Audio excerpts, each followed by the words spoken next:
Thanks and good morning, and thank you for the opportunity to come and talk to you this morning. This is not exactly a technical presentation because it dives around a whole bunch of topics that I hope are of as much interest to the folk in the Aaron community around address policy making as it would be to the folk in NANOG around the area of making it all work. So I'd like to talk a little bit about address exhaustion, but let me first give you some context. You know, we're all part of an industry that has existed for an awfully long time.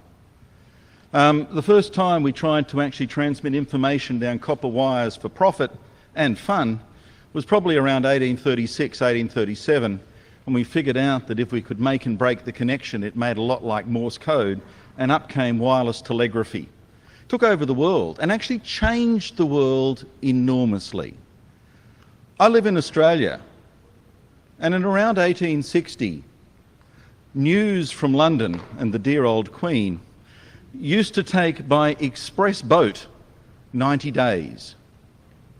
When the first telegraph got put in, news from the dear Queen only took 2 days by telegraph.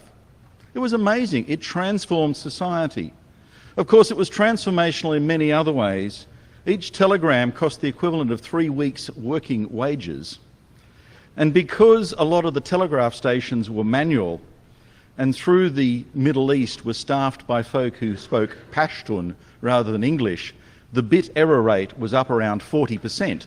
But nevertheless, it transformed the place. But then we figured out not just to go dit, dit, dit and da, da, da, we figured out how to speak down those copper wires.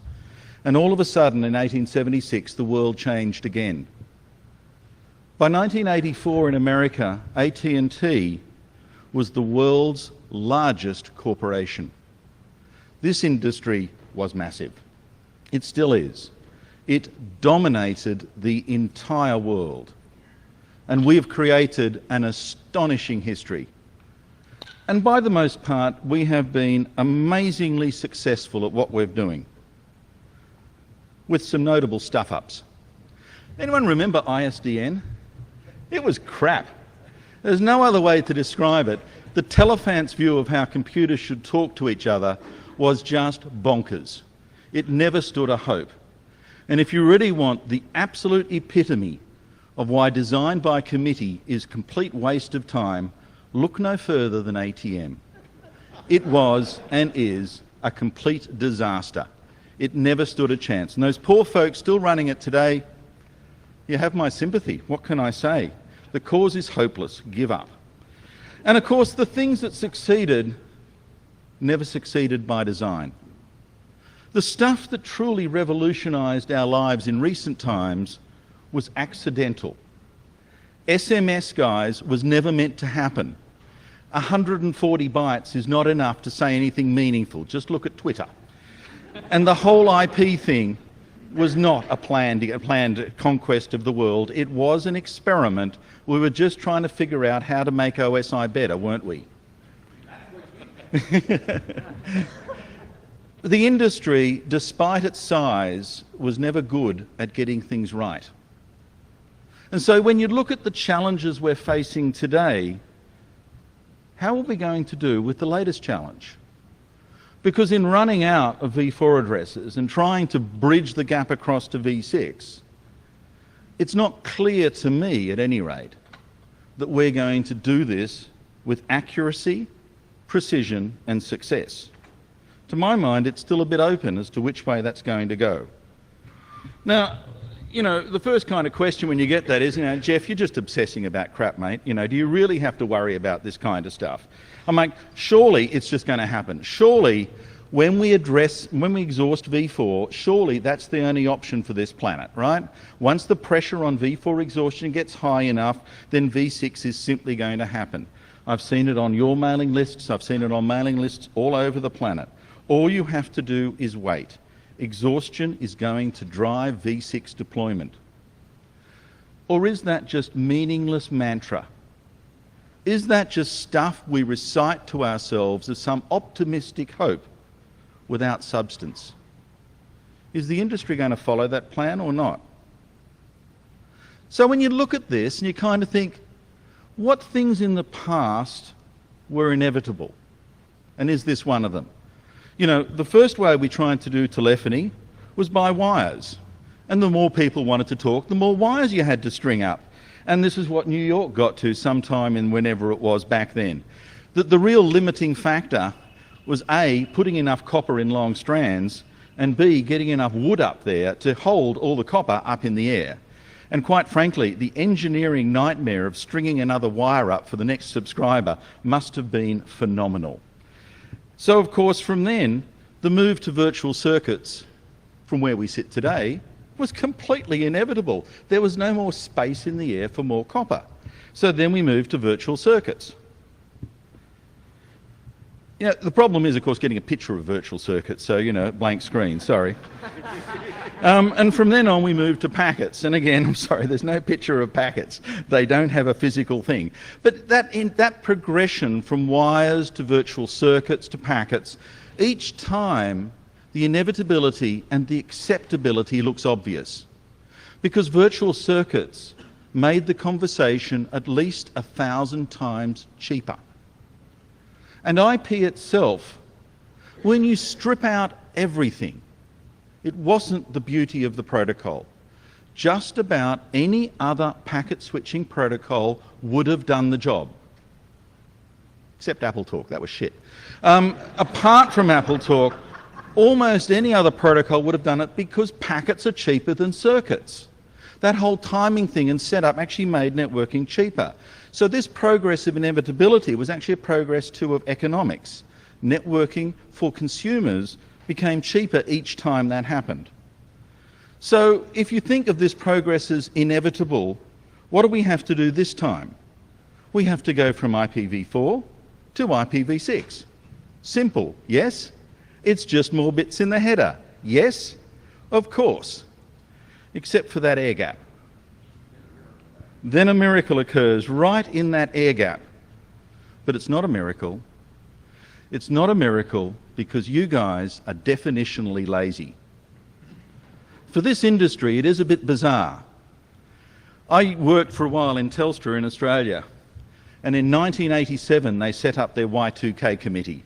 This is an industry that normally takes planning to obsessive excess. But not this time. Oh no, not this time. We've done nothing. And we've watched the available V4 space dribble away to nothing. And all of our wonderful plans to simultaneously run V4 and V6 together while slowly moving all the payload from one truck to the other while in flight have disappeared to dust. You can't do that anymore. There are no more V4 addresses. So now, in the V4 world, you're going to have to get creative. Asking an engineer or a software engineer to get creative only results in nightmares. Look at NATs. But you're going to have to look at NATs because that's the first resort of the desperate. So from where we are, over the next few years, as you try to not only somehow grapple with V6, but make those last few addresses in V4 last even longer, carrier grade NATs are going to be what you're lining up in front of the vendor door to buy. But that's not going to stop there. We're going to also have to figure out that we're going to do new things with content distribution networks, because all of a sudden, hiding behind a data center and serving the planet doesn't work when end-to-end is a historical myth. In V4, that strategy won't work anymore. All of a sudden, every content provider has to splash their content everywhere themselves. The network won't help.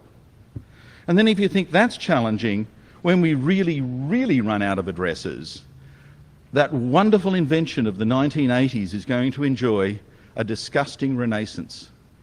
And the word application level gateway will be part of our lingua franca. We're stuffed. We're stuffed because of another factor as well. Because the dream is that this is temporary. We're going to build all this stuff and then rip it out on Thursday. Because on Thursday we would have done the transition. You don't need it anymore. Or will we? because this is the first time when we're actually requiring the carriage provider to make massive new investments in capital infrastructure inside their network. And if you talk to any of these carriage providers these days, the networking business is not one that has gold-plated taps in the bathroom anymore. The average revenue per user out there in DSL land is less than $2 a month. If they ring up your help centre, you've just lost that revenue for the next year. Trying to spend money inside your network to do a transition is financially a nightmare. And if you buy that equipment, you're not going to rip it out on Thursday. As soon as you put it in, you're going to go to extraordinary lengths to keep it there, and to keep it working, and to make it better, and to realise the value of that investment over much longer time. And after a while, the word transition will have disappeared from your mindset. You will have forgotten. Because once you spend those millions of dollars, that will be an integral part of your business planning rather than a mere transitional excursion. So this transition, rather than a little loop, starts to look a lot more like a black hole. And if there is any Hawking radiation coming out, it's going to come out at random. And the point at which you exit might not necessarily be a vector that leads you on to V6. The real risk is that you're going to come out in a completely different direction. How real is that? I'm like, it's great as a piece of slideware. How real is it? What are the tensions that produce uncertainty here? Is this really a case that IPv4 could, in some strange, crippled and bizarre way, be made to last forever? Let me kind of go sideways for a bit, because I just want to digress out here, because it's fun, and kind of contemplate with you for just a few seconds, could you really make IPv4 last forever? If you were forced, if your arm was twisted, would it work? Well, let's kind of have a look a bit, and let me start from a different direction. How much V6 is out there? How much V6 is really, really out there? If you actually have a look at the routing table and have a look at the autonomous systems that advertise, originate and transit V6 and map those numbers back into V4, what you find in V4 is around 6,000 autonomous system numbers are transit for the others. And the other 29,000 or so are actually stubs. Let's just have a look at those transit folk, the folk in V4 who provide services. Almost half today, yesterday actually, 39% of those folk are actually dual stack capable, at least from the outside. The transit industry has got the message. Either that or the transit industry, it's easy. We really don't have many routers. You actually have an extraordinary amount of technical capability because you can afford it. Your users are ISPs who they claim are technically competent. It kind of works. You can do V6 and a lot of you have. This is great. At the other side of the equation, what you're staring at in front of you, my guess is that every single one of you at the moment have a V6 stack in that silicon operating right now. Anyone running XP? Well, there you go. All the rest of you have it. Because the only stacks that don't are actually the ones on XP that didn't actually manually turn it on. When we push you, when we actually give you a URL that doesn't contain any DNS, that actually just contains a V6 literal, 1/2 of the entire internet today desperately dust off their Teredo or whatever they're doing for tunneling and try desperately hard to send me a packet. 1/2 of the internet's end devices have 6 now. And the rest of you are running XP. Good luck. So what's the disconnect? If all of the transit and most of the end devices are running it, what else is going on in the middle? This is a graph produced by Google of the amount of folk who use V6 in a dual stack context. It spans, if my aging eyes can work this right, from about 2009 till today. I'd like to say it's one of those traditional up and to the right curves, but I'm lying. There's a little bit of upness, and its upness, it goes from 0.1% to an amazing highlight in IPv6 week of 0.35%. I've done a similar set of measurements at APNIC that farms across a whole bunch of folk, and I don't see anything different. It's up and to the right, but up and to the right in fractions. No one could ever call that good news. That somehow, between transit and the device, there's a massive air gap, and only 0.3% of you are able to jump it, and the rest of you can't. Because only 0.3% of the internet is actually able to take advantage of V6 when given the choice. What's the problem? Where's the structural brokenness in here? Well, it's the last mile access, isn't it? Obviously, it's the last mile access. Because these days, the operating system folk have got it right. Auto-tunneling sucks. It's an invention from hell. So that they only turn on V6 when the access provider delivers it. Then, and only then, will they prefer to use it. So why aren't the access providers turning it on? I offer you some choices, based largely on what I've been hearing at NANOG over the years, and in listening to various presentations, each of these choices has some credibility. But let's be nice here. Let's be nice. You're not really that stupid, because $1 trillion industry is not stupid by intent. We do employ extremely smart people somewhere. And a lot of what we do, ultimately, does have serious intent. And the serious issue here is not because we're stupid, lazy and uninformed. We are broke. We are really broke. And that means we don't have an awful lot of freedom to engage in risky ventures because we're broke. So the regime here right now makes V6 really, really unattractive as an investment. Because no matter how much money as access providers you spend in V6, no matter how many dollars you pump in, and don't forget, your revenue margin from the user is at most $2 a month. And the first time they call up to say, I've just got the V6 blue screen of death, you've lost it for 2 years. Your revenue margin won't let you do this easily. So this regime is horrible. V6 is a really unattractive business proposition for the carriage provider. Oops. So what are they going to do? How could you make V4 last forever? Well, I got out my crayons and drew a 7-layer stack. Does anyone remember this? It was all the rage in the 1970s, which means because it was in the 1970s, if you Google for it, you'll probably never find it.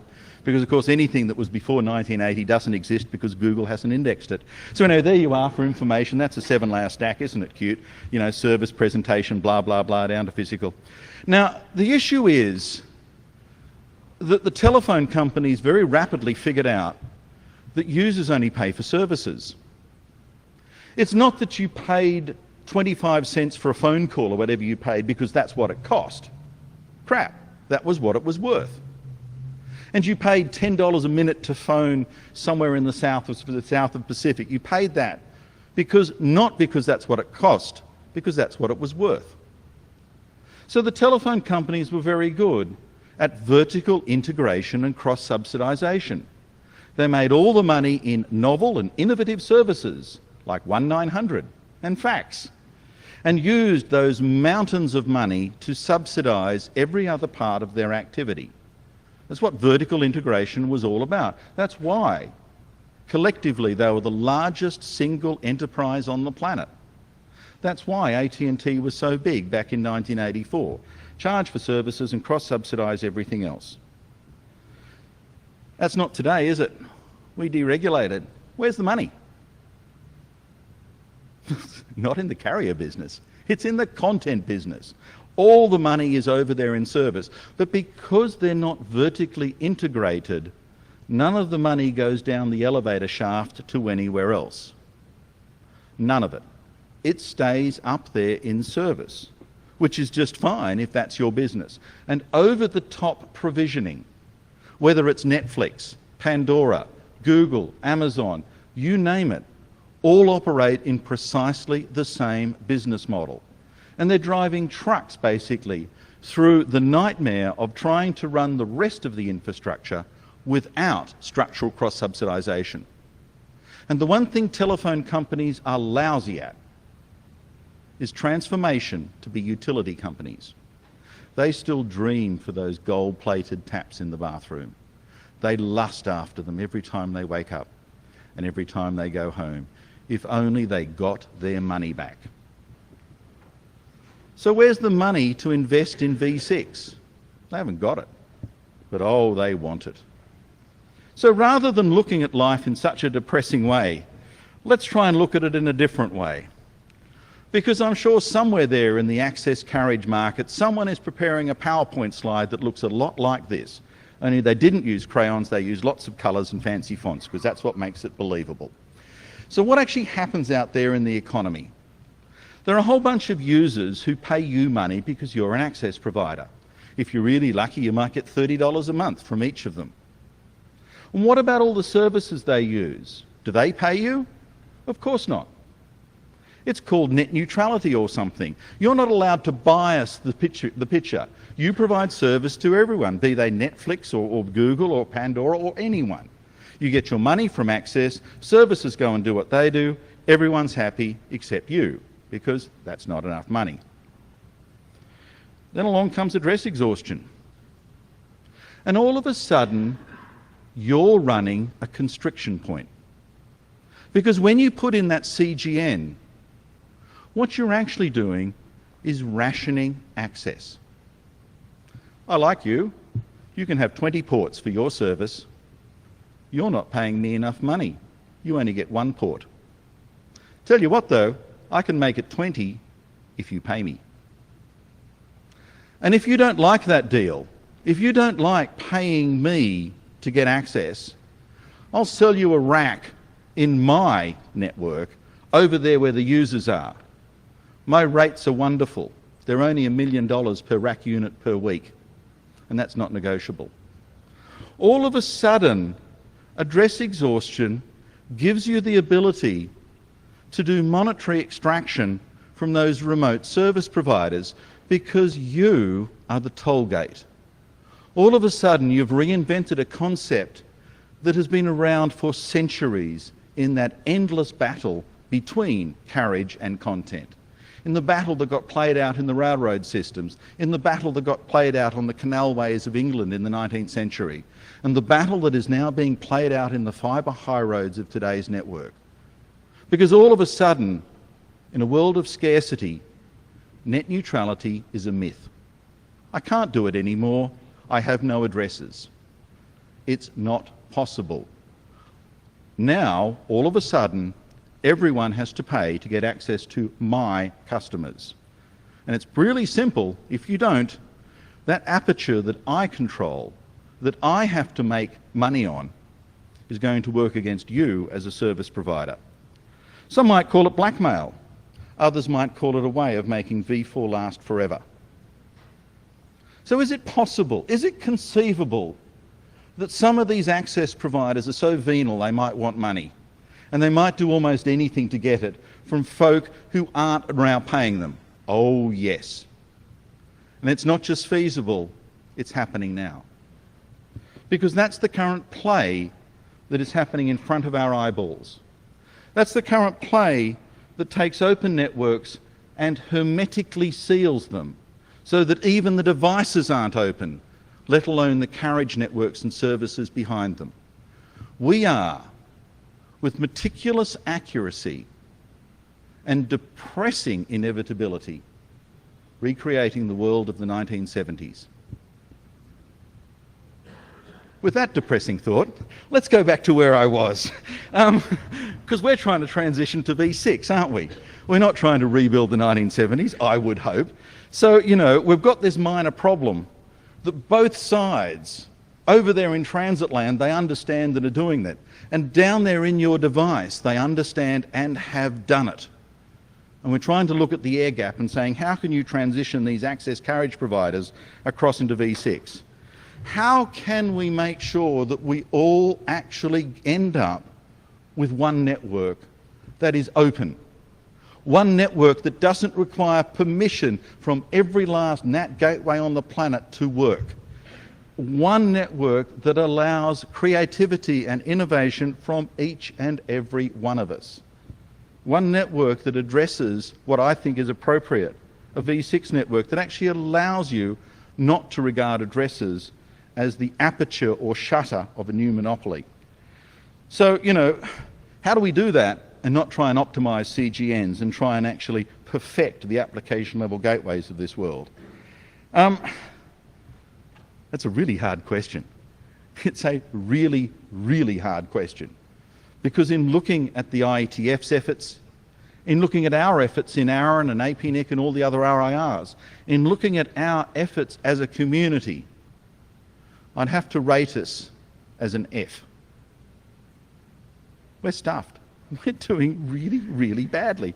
It's a really hard question to answer because right now, 0.3% is not exactly a figure to celebrate.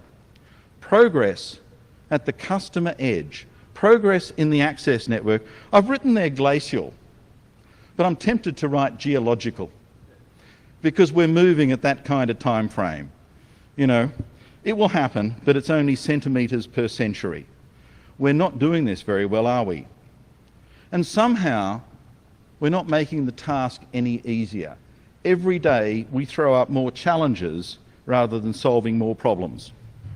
So let's have a look at some of these challenges just to actually make sure you truly understand what a bummer of a question this is. The internet is a child of deregulation, and the highly competitive environment that it's resulted in has been absolutely phenomenal. The changes in the last decade have been truly mind-blowing. I feel privileged to be part of this. In the same way that my mother first went to school on a horse and ended up doing cars and everything, planes and so on, the changes in my lifetime are similarly amazing. I don't know where I'd be without Google. I don't know where I'd be without GPS in my pocket, lost somewhere out there in Philadelphia.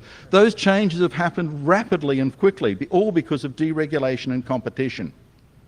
But where are we now? Stop trying to think of the internet as an industry. It's not, shall we do V6 or shall we not? It's not as if this industry has one view. There are content providers, there are carriage providers, there are folk who build ASICs, there are folk who make CPEs, there are folk who make laptops, there are folk who make iPhones, etc., etc. Everyone is trying to compete. They're trying to compete ultimately for my money, but they're competing against each other as well. They're trying to optimize their own perspective. So every last approach is going to get explored by this industry inevitably. There is no plan. There is no plan. There is no monopoly telco saying, everyone, it's left now, we have to go down this street because that's where we're going. There is no plan. And there's no regulator to tell us what to do either. There's just market pressures. I have no idea how they will play out, and neither do you. No one here has any idea how they will play out. That's the problem. Secondly, I said I'd talk about V4 address exhaustion, so I suppose I better. That's actually the second challenge, and it's a bit of a ripper too, because the problem is we're not all running out at the same time. Here's APNIC. The blue line is basically the amount of addresses we had left, and that's time at the bottom. And that's about as good a definition of panic as you'll ever find. All of a sudden, when IANA ran out, everyone went, eek, and all of a sudden said, I need addresses. And so we gave out a phenomenal amount of addresses in the last few months. Fair enough. We're now down to our last /8. Fine. What about the others? Gee, ARIN's got 6 /8s left in its pool. RIPE has 4. LACNIC and AFRINIC similarly.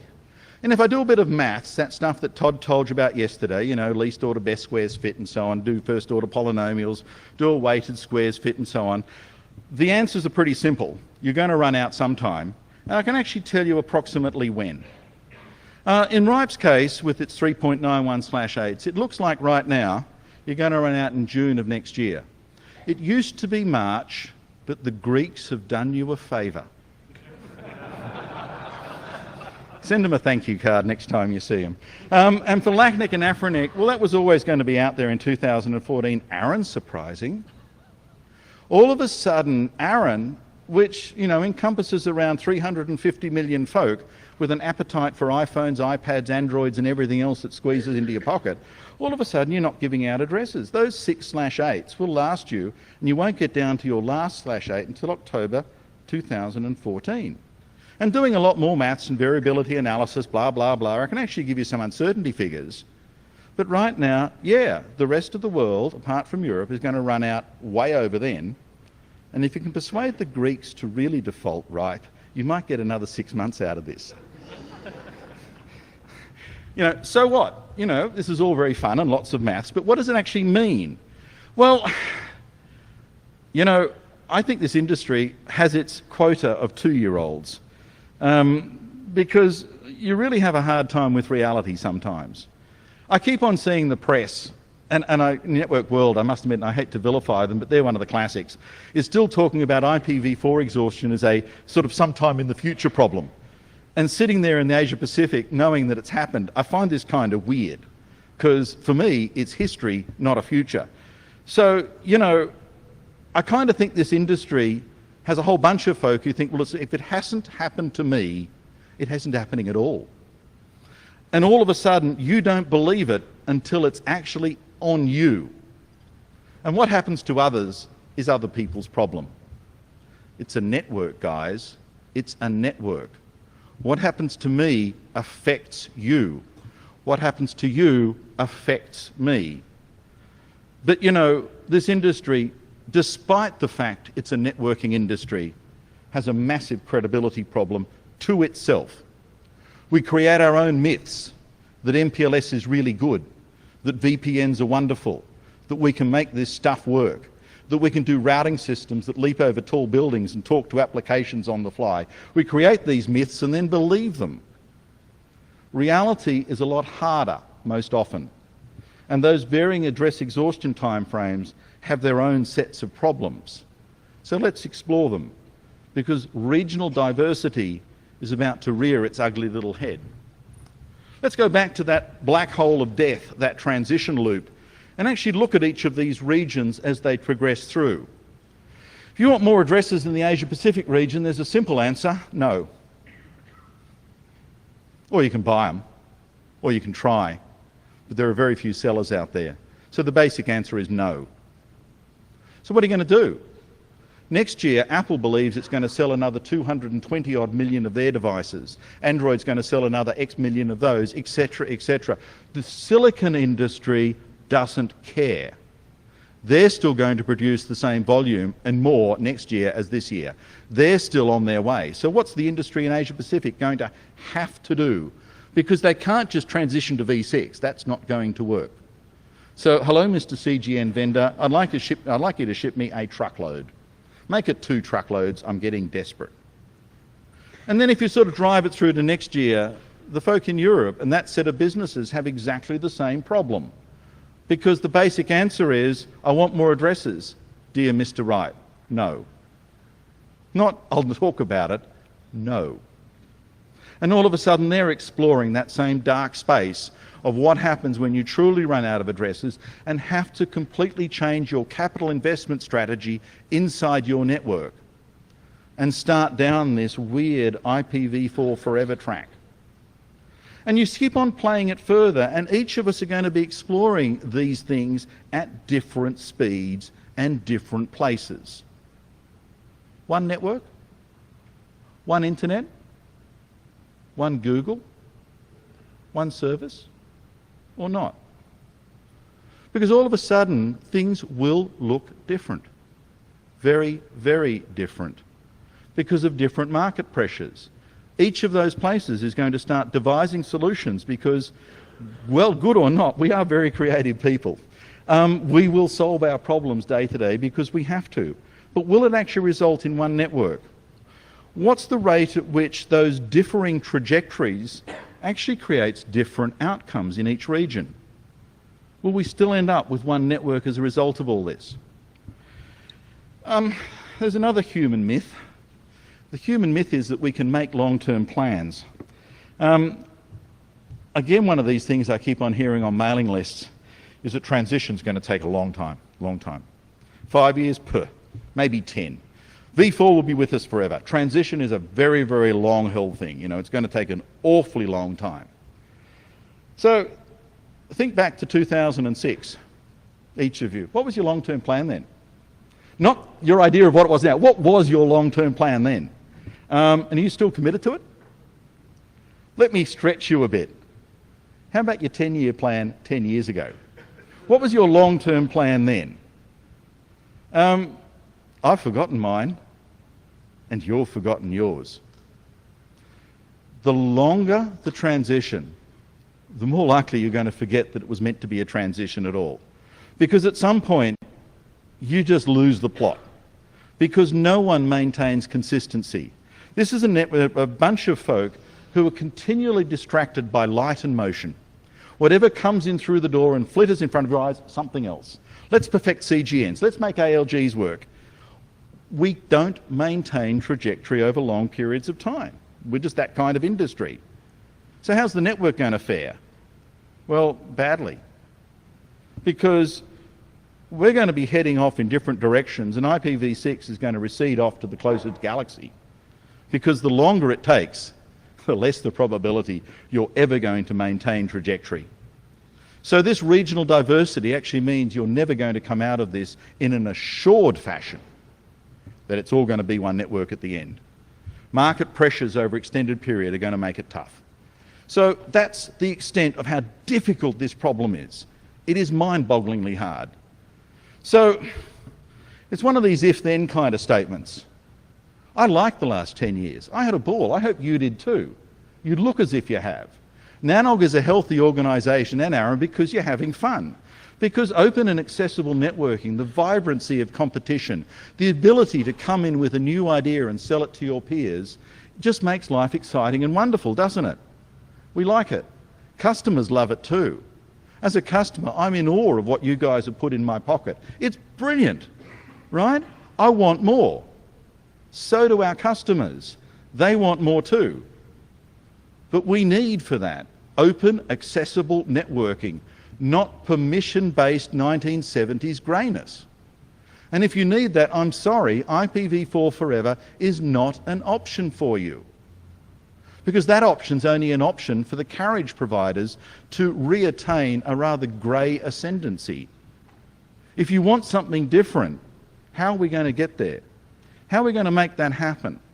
How are we going to help the internet through this transition, or at least not stuff it up completely? Yeah, I have no idea. I have absolutely no idea, which is really sad. But maybe I'm just this person of a very small brain, and maybe somewhere out there, someone's figured it out. But if you have, you've kept it a secret from the rest of us. Because only 0.3% of the network is actually going anywhere useful. The rest is jammed in that transitional white space. I have no idea how to fix this. None. And neither does anyone else, as far as I can see. Whether you go up to IGF meetings, whether you go to the OECD, no matter where you go, even to the IETF, you see confusion and a certain amount of fear and panic, but you certainly see confusion. What you don't see is clarity. So I can't offer you solutions, and I won't pretend to. What I will do is give you just a couple of thoughts that for the folks staying here through Aaron might be of some help, and for the rest of you going home after NANOG, you might want to think about, because I hope they're going to be useful. So 3 thoughts. Solving your problems isn't enough in networking. It's a network. It's not just you. So you have to think about a common interest, not just local or self-interest. It's a world. There are 7 billion others of us out there. You have to think about all of us and stop trying to solve a local problem. Because if you merely solve a local problem at the expense of everyone else, there will not be one network at the end of this. not. We built the 1970s deliberately. 1980s in networking was a nightmare. We can do it again, and we will, if we don't start acting together. We have to make common interest work in convergence with local interest, because it is a deregulated market out there. No one's telling you what to do. You have to figure out, each of you, where common interest lies, because if you don't, we won't have an internet. We won't have an open network, we won't have a neutral network, and we won't have an accessible network for us or our children. Keep an eye on the bigger picture. It's not just you, it's not just North America, it's everyone. There are too many men in this industry, way too many men. Why I say this is that after watching my wife go through childbirth 3 times, I have to say that no woman would ever want pain prolonged. Pain is best experienced very, very shortly and gotten over with as quickly as possible. Why? Because pain is terrible, and scarcity produces pain and uncertainty. So if you try and prolong scarcity, then all you're doing is prolonging pain and prolonging uncertainty. So the harsh lesson here, and I refer back to at least 3 years of tortured policy discussions, is that scarcity and fairness are not synonyms.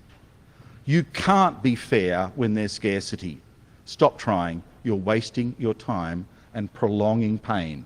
And the longer you make this industry suffer, and the longer you offer the illusion that V6 is something I can defer to tomorrow, the longer you increase the levels of uncertainty that folk are going to build wacko solutions just for themselves. The longer we prolong this effort, the higher the probability you're never going to come out of it with one network. The transition process is going to get randomly uncertain all over the world. That's not a good thing. So for my third thought, I would actually say, stop trying to ration out the last few addresses. Not only are you wasting your time, you're actually working against your own long-term interest. Bring it on. Make it happen. Because the faster we can get over this, the faster we can actually move on.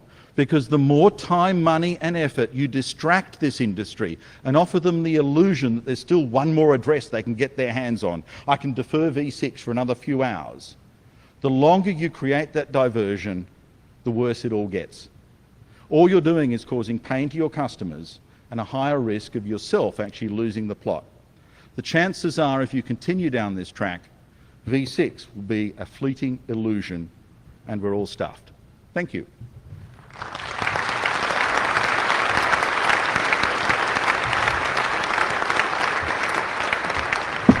Now, normally at this time I'd be tempted to cut and run, but I will take some questions and try and defend them. Thanks, Jeff. That was a great presentation. I have a really bad question. At what point would, Bill Norton, at what point would you say V6 has failed, we need to work on something to replace that? I'm sorry, that's not an option for this industry at this point in time. We don't have time left. We honestly don't. If we lose the momentum of an open network now, the only thing that is going to recreate the environment we enjoyed the last time is a new technology that is a minimum of 1,000 times cheaper per unit cost than the current one. The internet only took over telephony because it was really, really cheap. If you rebuild the walls of monopolies around the current framework of V4, the only way we're going to dismantle it in the future is by some super-duper technology that is 1,000 times cheaper. And guess what, guys? Neutrino-based networking won't work in the near-term future, and I have no faith in quantum networking. So, Bill, go and research, have fun, but don't make the rest of us wait for you. We don't have that time. And what we're going to build instead, I think we will regret.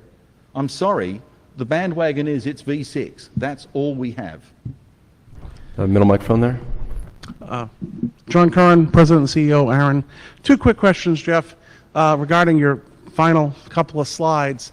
The first one is you discuss it's not worthwhile to try to conserve those final addresses. And I guess in ARIN, of course, we now are issuing them in 3-month blocks.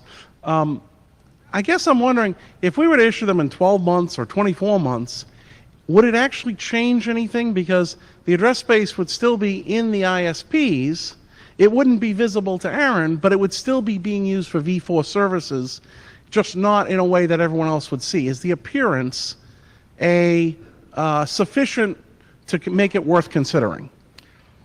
Personally, yes, I believe so. That I think this long-term death that you're doing inside ARIN, and right, of prolonging the agony, is sending false signals all over this industry. Okay. So my own view, and it's a very personal view, is just simply bring it on. There is no alternative out there. Rationing is a very strange outcome. As any economic theorist would tell you, once you start rationing a resource, everybody gets less than what they wanted. Oddly enough, in your effort to be fair, you've pissed everybody off. And I'm sorry, that's probably not the most constructive outcome for us as an industry. So it's not ARIN doing this or ARIN doing this. Don't forget, this is all industry self-regulatory measures. But guys, you've got to think about the entire picture, not just trying to perfect scarcity and perfect this transition, but beyond that. So I would actually say, bring it on, make it fast, let it happen. Thank you. Michael Sinatra, ESNet. Thanks, it was another great presentation. When I look at the part where we sort of circle around for the transition and then kind of go off around the CDNs, it makes me kind of think of the work that Van Jacobson and others are doing with content-centric networking and NDN. And the idea of getting rid of addresses altogether is kind of interesting. And I was wondering what you thought of that. I mean, you kind of answered it a little bit when you answered Bill's question, but do you think that we might end up kind of, if things diverge for a while, could we converge along something along those lines? Is that a possibility? Architecturally, it's very possible, but it's the business side of this you've really got to worry about. Akamai basically started populating the rack space inside ISPs and paid the ISP nothing because the ISP couldn't sell it any other way. But in a world of scarcity, all of a sudden that rack space assumes an incredible value. And you could call it extortionate pricing. But what's going to happen is those architectures will start to exist and service providers will be forced to pay an excessive, onerous and dismal toll. And the lifetime that we've enjoyed in the last few years of abundant, vibrant service will vaporize. Great architecture, shocking business model. Somehow we need to make both things work, not just one. Thanks. Thanks. It's been Surf from Google. That was a wonderful talk, as always, Jeff. A couple of thoughts. First of all, you mentioned massive expenditures to implement IPv6. We haven't experienced that at Google. It's taken time, but it hasn't taken huge amounts of cost. So if you have, I don't know that you could respond on at the moment, and maybe it will be better if you did something later, to say something about why that's such a massive investment you think is needed. I have a couple of other questions, but I'll hold them until you answer that one, if you want to. Part of the cost right now is actually dealing with the help desk calls of customers. They typically cost somewhere between $60 and $65 to answer with someone who speaks English and vaguely competent in this country. And in many other countries, it's the same problem. So if you have 3 or 4 calls in setting up V6, you've just lost everything. And that kind of cost of $100 to $200 per customer isn't necessarily in your network. It isn't even necessarily in doing the CPE. It's all the ancillary costs of supporting folk whose passion isn't networking. Their passion is speaking and talking and communicating, and the equipment isn't doing what the damn thing was meant to do. So they ring up their service provider, and all of a sudden the meter starts ticking. That's where the cost lies. Okay. If I'm permitted, may I ask a couple more questions? The other thing which strikes me as being on target is that economic arguments are the only ones that are going to win here. And you've already made the strong point that scarcity creates opportunity for the network suppliers. There's an element of scarcity that I don't remember if you mentioned. That's the routing tables. When we run out of those, they start charging for that. That becomes a big issue. the question then is, what economic arguments can be mounted that will persuade the network providers that their interest in scarcity should be overtaken by the utility of getting to a uniform end-to-end network? We have to convince them that it's in their economic interest to build the network we want, not the network that they think they like. It's a very good question, Vint, and one that I've grappled with for many years, and I don't have an answer. I actually lean towards the theory that that particular part of the puzzle is what is technically called a market failure, where open economic forces actually don't optimize a solution in line with public interest.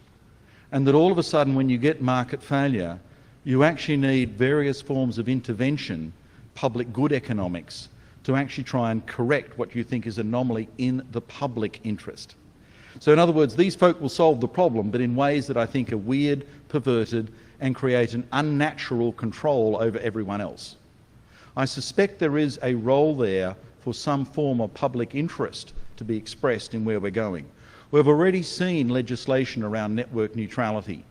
We've already seen that this network doesn't operate in a complete vacuum of public interest.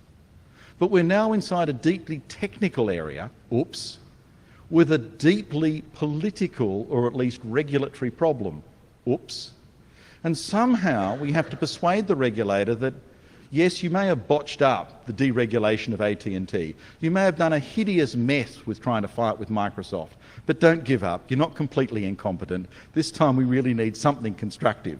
And it might be asking folk who are already gun-shy, but we do need more folk to look at this from a wider perspective. It is a business failure as much as anything else. And our mechanisms to get through this, I think, Vint, are going to involve a lot more stakeholders than just the industry players alone. We have a comment over there, and we're running a little bit tight on time, so these are going to be the last three comments over here. Mike Laverne from Dine. I know at my house I actually run IPv6 on my home network alongside of IPv4 because I have to in order to get an internet connection. Do you think it would be helpful to have more consumers educated on why IPv6 is better and actually have the consumers have a voice to the ISPs? Do you think that would help the process along, or is that even plausible? I don't think it's plausible, and I don't think it's going to work. And partly, I suppose, the reason why I come from that is actually looking at the analog to digital conversion in free-to-air television that's happened over the last 5 or 6 years in many countries. That their ability to try and make the entire world change its however many billions of television sets and put set-top boxes has largely been a failure in terms of educating them on the technicalities. We've got down to the simple thing, you need a new set-top box, guys. And I think with V6 it's almost the same thing. You need a new CPE. That modem you had, get another. So educating them on that, I actually want to run a car. I don't want to know how internal combustion engines work. I just want to drive from A to B, etc.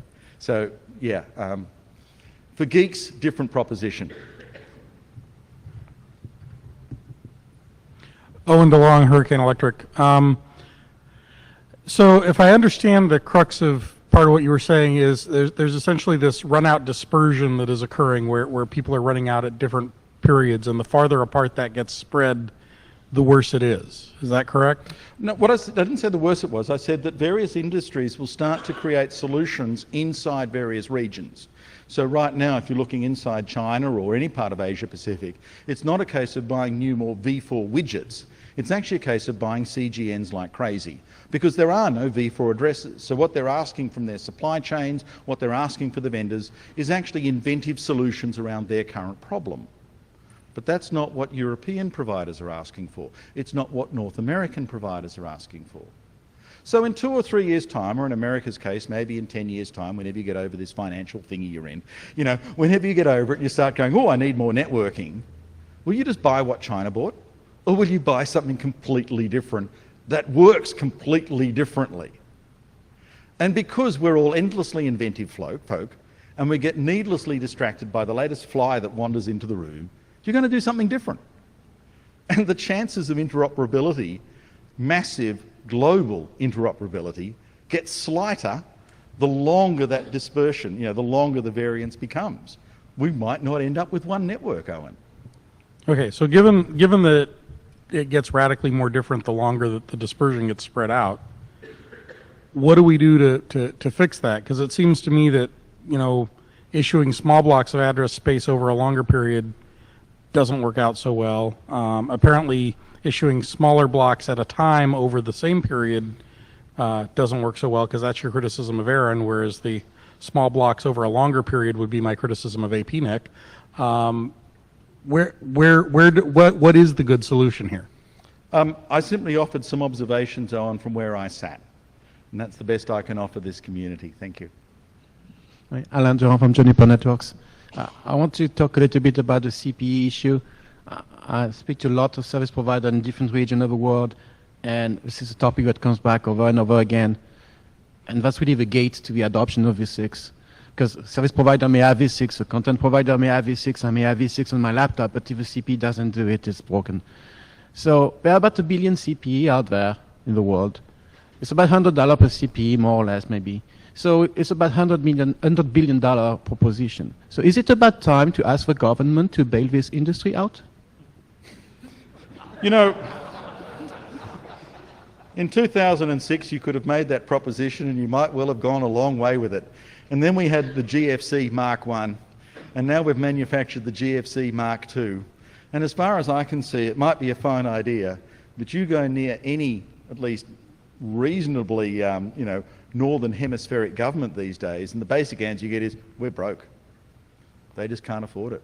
There is no such thing as such a massive revenue base to do this anymore. Unfortunately, what you'll get from them is all kinds of things except the check. Thank you.